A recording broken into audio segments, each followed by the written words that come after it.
Hello guys, and welcome back to The Last of Us episode 5. Now we're going to start talking basically where the last episode 4 left off, with Sam and Henry, Ellie and Joel meeting each other for the first time. Both of them, or all the groups are in quite a dire situation with, I think it's Carolina, the leader of the group, that overtook and overthrown Fedra, and basically it shows a backstory of how she did this, and it shows you that there is no good still in The Last of Us. They are torturing, killing Fedra, who basically raped them for over 20 years and murdered their families. Now we learn through Henry that there's actually tunnels beneath the city, and they can use these tunnels to actually escape to the outskirts of the city, but they are infested with Fedra and leading the infected down there and trapping them, which leads to them evolving for the last 20 odd years, and we'll go into what they evolve into later in this episode. But basically Joel, Ellie, Henry and Sam go down into the tunnels. Now one thing I did like about the show that did better than the game was that Sam is actually deaf, and they communicate through an old Etch-a-Sketch type thing, which Easter egg is actually a Woody Woodpecker paper. I can't remember what they're called, when you pull the paper off and it deletes it and then you rewrite on it. Now basically when they're down in the tunnels, Joel learns about what Henry did and why he did it. Basically he betrayed his own people to make sure that he could get the cure for Sam, who was suffering from leukemia, from Fedra. That meant handing in Carolina's brother, who is actually a really good person and a nice person. So it shows you in this world there's no good, there's no bad, there's only surviving. Okay, and then we cut away to where Carolina, she's in her room and she's talking about why she wants to find Henry, why it's important for her to catch him. Will she catches him? Yes, 100% she will kill him, and she will also not even spare the children. Now for me, she has overstepped the mark here. This is where it comes to borderland insanity.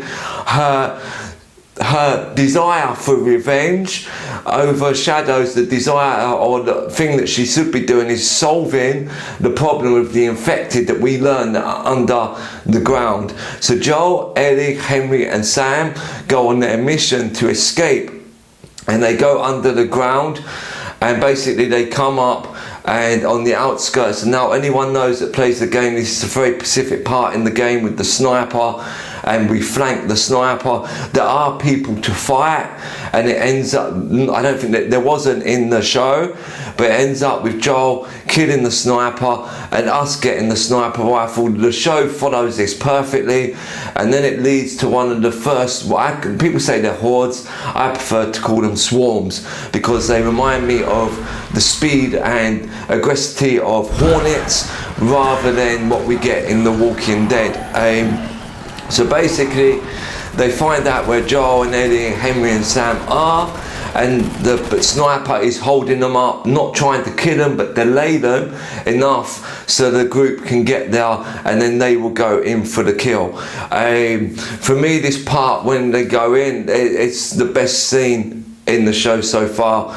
Action wise, people have been wanting this. We finally got it, and it was superb. It showed you the aggression that the infected use, and they do think a lot better than what they do in other zombie TV shows or movies. You can actually see that they've got some form of thought left, because the people are still alive. The cordyceps virus doesn't kill them, but it takes over their body, and obviously they can't control what they're doing.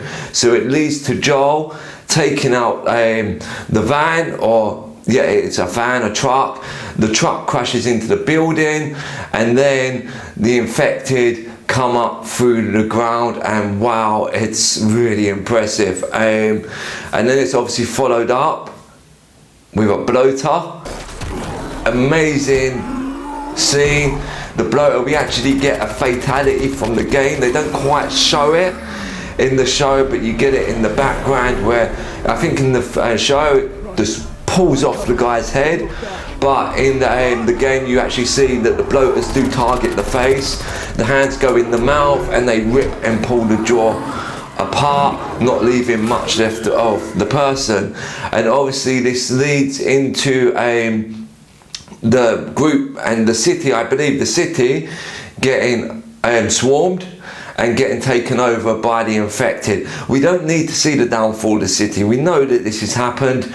We know that none of these probably survive. But what we do get afterwards is a very cool scene where in the game Eddie tells Joel, did you see me take out the 2 clickers? In the game Joel's like, no. But in the TV show we actually get us see her do this.